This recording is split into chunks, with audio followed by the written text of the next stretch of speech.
السلام عليكم ورحمة الله وبركاته. حبايبي الحلوين، ازيكم عاملين ايه؟ يا رب تكونوا بخير. النهاردة هنحضر مع بعض الفطير المشلتت الفلاحي على اصوله. هنحضره بطريقة سهلة مع اضافة مكونات بسيطة موجودة عندك في البيت. هنحضره بدون زبدة خالص، بأي نوع سمنة متوفر عندك، وبسرعة الصاروخ هتكوني عاملاه. هنعجنه ونورقه بطريقة بسيطة جدا من غير ما تتعبي نفسك خالص. هيطلع معاكي طري ومورق بدل الراق 20 راق. وشه طري ما بيتهريش منك ولا بيتكسر، سمنة مظبوطة، تسوية مفيش احلى من كده، وطعمه في منتهى الجمال، وكأنك عاملاه بسمنة بلدي صافي. هنعمله في فرن البوتاجاز او في فرن الكهرباء، مستحيل ينشف معاكي. في الفيديو ده هنقول كل التفاصيل اللي تخلي الفطير ينجح معاكي من غير تعب ولا مجهود. تابعوا معايا الفيديو للآخر وإن شاء الله تستفادوا. في الأول نسمي الله ونصلي على رسول الله عليه الصلاة والسلام، ويلا نبدأ. في الأول هحضر كوبايتين من المية، مية عادية خالص من الحنفية. هضيف عليهم 3 معالق كبار من السكر ومعلقة خل صغيرة. فايدة الخل انه بيفتح العجين وبيخليه طري وشه ما ينشفش خالص. احنا بنستخدمه كمحسن للمخبوزات. هقلب لغاية لما اتأكد ان السكر داب تماما. لو حابة تقللي كمية السكر براحتك، بس المقدار ده بيخلي الفطير طعمه حلو قوي. كمية السكر دي لكيلو واحد من الدقيق. هضيف السكر في المية علشان يدوب. لو ضفته على الدقيق هتحسي بيه في ايدك وانت بتعجني، مش هيدوب كويس. خلاص كده نركنهم بقى على جنب ونشوف الخطوة اللي بعد كده. عندي كيلو دقيق، لو هتعيريه بالمج هيبقى 8 كوبايات بالمج الشاي العادي الموجود في كل بيت. الدقيق اللي استخدمته دقيق لكل الأغراض، جايباه من عند العطار. مهم جدا انك تنخلي الدقيق علشان تدخلي هوا جواه، وكمان تضمني نظافته. خلاص كده نخلنا الدقيق. هضيف عليه معلقة صغيرة ملح ومعلقة صغيرة بيكنج باودر، وممكن تستغني عنها، بس البودر هنا بيخلي طبقات الفطير ما تلزقش في بعضها وبيبقى خفيف ومورق. هنقلبهم كويس مع بعض. بعد كده هضيف على الدقيق كوبايتين المية اللي دوبنا فيهم السكر، وهقلب الدقيق بالمية بالاسباتيولا الأول، وبعد كده هنشيلها وهنعجن بإيدينا. لو عندك عجان اشتغلي بيه. عندي مج من المية، مية عادية خالص من الحنفية، مش ضايفة عليها أي إضافات، دي علشان أكمل بيها العجن. هضيف منها شوية بشوية لغاية لما العجينة تلم معايا وما يبقاش فيها دقيق خالص. كيلو الدقيق ممكن ياخد مية من 3 كوبايات إلا ربع ل3 كوبايات وربع، وده على حسب نوع الدقيق. في أنواع بتشرب مية كتير، وفي أنواع بتاخد مية قليلة. أول لما تلاقي العجينة ما بقاش فيها دقيق زي كده وبتلزق شوية في إيدك، ما تحطيش مية تاني خالص ونعجن فيها شوية. أنا الكيلو الدقيق أخد معايا 3 كوبايات مية إلا 4 معالق كبار من المية. تمام. هعجنها بقى لمدة 5 دقايق لغاية لما العجينة تخلع من الطبق. في ناس بتعجنها عجن متواصل لمدة من 12 دقيقة لربع ساعة، بس الطريقة دي بيبقى فيها مجهود شوية، لأن العجينة بتبقى جامدة وتقيلة لأنها مريحتش. علشان كده هقولك على طريقة أحسن مش هتبذلي فيها مجهود قوي. هنعمل إيه؟ هقولك. أول ما العجينة تخلع من الطبق بالشكل ده هسيبها ومش هكمل عجن. ضروري العجينة يكون فيها سن التلزيق. عجينة الفطير بتبقى بتلزق شوية، وهتلاقيها بتلزق اكتر في الايد اللي فيها عجين، لكن لو حطيتي الايد التانية النظيفة هتلاقيها مش بتلزق خالص، حاجات بسيطة. دلوقتي بقى هغطيها وهسيبها لمدة 3 دقايق ترتاح ونرجع لها تاني. ورجعنا تاني بعد ما عدى 3 دقايق. شايفين ملمس العجينة اتغير ازاي؟ كأنك عجنتيها لمدة 7 دقايق متواصل. هعجنها بالراحة من غير أي مجهود زي ما انتوا شايفين كده لمدة دقيقة أو دقيقة ونص، وهغطيها تاني وهسيبها لمدة 3 دقايق ترتاح تاني. ورجعنا تاني بعد 3 دقايق، ودي المرة التانية اللي ريحنا فيها العجينة. هعجنها برضو لمدة دقيقة أو دقيقة ونص بالراحة خالص. في كل مرة هتحسي إن العجينة ملمسها بقى ناعم أكتر. هغطيها بقى للمرة الثالثة والأخيرة لمدة 3 دقايق، وبعدين هنرجع لها تاني. ورجعنا لتالت مرة. شايفين العجينة نعمت وبتتأستك معايا وكأنك ما بطلتيش عجن فيها خالص، بقت لينة وطرية. هعجنها مدة أطول شوية، يعني بدل دقيقة ونص هيبقوا 3 دقايق. هتلاقيها سلسة خالص ومش هتتعب ايديكي وهتطلعي أحلى نتيجة. كده خلاص هبطل عجن. شايفين العجينة بقت ملمسها ناعم وزي الفل. هضيف لها شوية زيت علشان ما تلزقش في ايدي وانا بكورها. هقسم العجينة لجزئين متساويين لاني هعمل فطيرتين، وكل فطيرة هقسمها ل6 كور، 5 كور صغيرة وواحدة كبيرة علشان ألم فيها الكور الصغيرة. عندي صاج مدهون بالزيت هرص عليه الكور. هقطع 5 كور صغيرين وبعدين القطعة الكبيرة، او العكس، قطعي الكورة الكبيرة الاول وبعدين الكور الصغيرة زي ما تحبي.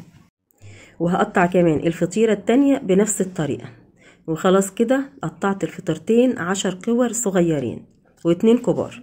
هدهن بقى وشهم بالزيت علشان وشهم ما ينشفش، وكمان الزيت بيخلي العجينة ترتاح اكتر.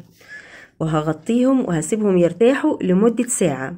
كل ما سبتي العجينة ترتاح مدة طويلة هتلاقيها بتتفرد معاكي بكل سهولة. خلاص كده العجينة ارتاحت. ازاي تعرفي انها ارتاحت؟ لما تضغطي عليها بايدك وما ترجعش تلم تاني، تفضل الضغطة موجودة فيها. نجهز بقى سمنة التوريق. في المج ده حطيت نص سمنة عادية خالص، وهكمله بسمنة بلدي بالشكل ده. ممكن تستخدمي سمنة بلدي صافي، وممكن تستخدمي سمنة عادية صافي، اي نوع سمنة متوفر عندك، او خليط زي ما انا عملت كده. المتاح عندك اشتغلي بيه، والنتيجة هتبقى ممتازة. فطير طري ومورق وطعمه جميل. هفضيهم في طاسة وهفكهم شوية على النار، يدوب يدوب ويدفوا يعني شوية. بعد كده هضيف عليهم ربع كوباية زيت، بيخلي الفطير طري وبيديله لون جميل. كمية السمنة بتختلف على حسب كمية الدقيق اللي هتعمليه، يعني لو اكتر من كيلو زودي الكمية، ولو اقل قللي الكمية. المقدار بتاعي ده بيبقى مظبوط جدا في الفطير. لو حباه سايح ونايح وسمنته ظاهرة قوي زودي السمنة شوية. عندي الصينية اللي هفرد عليها الفطير، هبتدي اخد اول كورة هحطها في سمنة التوريق وافردها بالشكل ده من جوه لبره بكل سهولة. بتتفرد معايا زي ما انتوا شايفين كده. هتفرديها على قد ما تقدري بالراحة لبره، ولو اتقطعت ولا يهمك كملي عادي خالص. هطبق الطرف الاول بالشكل ده، وهجيب الطرف التاني عليه، وبعدين اجيب الجنبين عليهم بالشكل ده، وهاخدها واحطها على جنب. ونفرد الكرة التانية، هحطها في سمنة التوريق وافردها بالشكل ده زي ما انتوا شايفين كده اهو. بتتفرد معايا بكل سهولة، عجينة لينة وارتاحت، فعشان كده هتتفرد معاكي بكل سهولة. هشد العجينة واهويها كده زي ما انتوا شايفين علشان ادخل الهواء جواها عشان تورق معاكي وتبقى جميلة. هحط لها بقى ارش لها كده سمنة من على الوش تاني. وبعد كده هجيب الكورة الاولى اللي احنا فردناها في الاول وسيبناها على جنب، هحطها في وسط العجين بالشكل ده، واطبق عليها الطرف، واجيب الطرف التاني وبعدين الجنبين، والم الاطراف لتحت وهركنها على جنب. وهجيب الكورة التالتة واحطها برضو في سمنة التوريق بنفس الطريقة. هفردها، شايفين بتتفرد بكل سهولة لانها مرتاحة كويس. حابة تكتري سمنة عن كده براحتك مفيش مشكلة، انا مش بكتر علشان بس ما يبقاش تقيل ودسم قوي. هدخل بقى العجين اللي احنا عملناه، الطبقتين اللي عملناهم وركناهم على جنب، هجيبهم وهحطهم برضو في وسط الرق اللي احنا فردناه دوت، وهطبق عليه الجنبين بالشكل ده والطرفين من هنا وهنا، وهسيبها برضو على جنب. وهاخد الكورة الرابعة هفردها زي ما انتوا شايفين كده. طيب انا ليه بقى بقطع الفطير لكور صغيرة ومش بعمله مرة واحدة زي ما بيعملوها اخواتنا وحبايبنا في الارياف؟ بيجيبوا الفطيرة بيعملوها كورة واحدة كبيرة وبيفردوها على طبلية كبيرة، وبعدين يورقوها وتنزل اطراف الفطيرة على جوانب الطبلية، وبعدين يطبقوها. هم عندهم مساحة كبيرة بيقدروا يفردوا عليها العجينة كلها زي الطبلية كده، وكمان مكان واسع. لكن احنا ممكن ما يتوفرش عندنا الطبلية الكبيرة، ومش متاح الا الرخامة او صينية مدورة صغيرة، فهيبقى يدوب تقدري تفردي عليها قطعة عجين صغيرة. انما لو متاحة عندك حاجة واسعة كبيرة تقدري تفردي عليها قطعة عجين كبيرة، هقولك خليها فطيرة واحدة، قطعة عجين واحدة وما تقطعهاش، وافرديها على الطبلية او الصينية الكبيرة دي، ومش هتاخد معاكي وقت خالص، وهتبقى جميلة وفي منتهى الجمال. لكن لو مش متاح هتعملي زي ما احنا عملنا كده، هتقطعي الفطيرة ل6 كور، 5 صغيرين وواحدة كبيرة. وممكن لو عايزاهم كمان المكان عندك اصغر او الصينية اصغر، مش هتاخد القطعة دي كلها، يعني الفرد ده كله، القطعة يعني تتفرد معاكي قوي كده، يبقى تزودي مثلا بدل 6 قطع خليهم 8، خليهم 10، 9 صغيرين وواحدة كبيرة، على حسب المكان او الحاجة اللي هتفردي عليها العجين بتاعك. خلاص كده ال5 كور الصغيرين دخلتهم جوه بعض. هفرد بقى اخر واحدة اللي هي الكبيرة اللي هلم فيها العجين كله. هفردها بالشكل ده.